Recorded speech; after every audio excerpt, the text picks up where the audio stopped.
Hello guys, নমস্কার। কেমন আছেন? আশা করি ভালো আছেন। আজকে চলে আসছি একটা নতুন ব্লগে। আজকের এই ভিডিওতে আমি আপনাদের দেখাবো গাছবাড়িয়া লোকনাথ ধাম।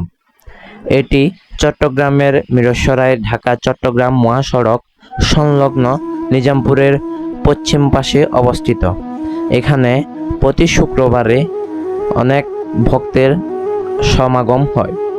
এখানে অনেক দূর দূরান্ত থেকে বাবার দর্শন পেতে অনেক ভক্তরা আসেন। মন্দিরের পূজারী হলো বাবার কৃপাপ্রাপ্ত সুজন ব্রহ্মচারী। মন্দিরে রাস্তায় ঢোকার পর একটা প্রবেশ দ্বার রয়েছে। প্রবেশ করাই মাত্র রয়েছে কালী, মহাদেব ও লোকনাথ ব্রহ্মচারীর বিগ্রহ।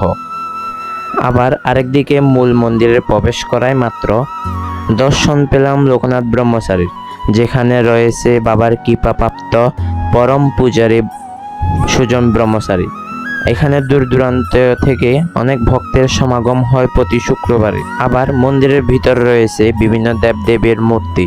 আবার এখানে বাবার কৃপাপ্রাপ্ত সুজন ব্রহ্মচারীর দর্শন সবসময় পাওয়া যায় না, শুধুমাত্র শুক্রবারে ওনার দর্শন পাওয়া যায়।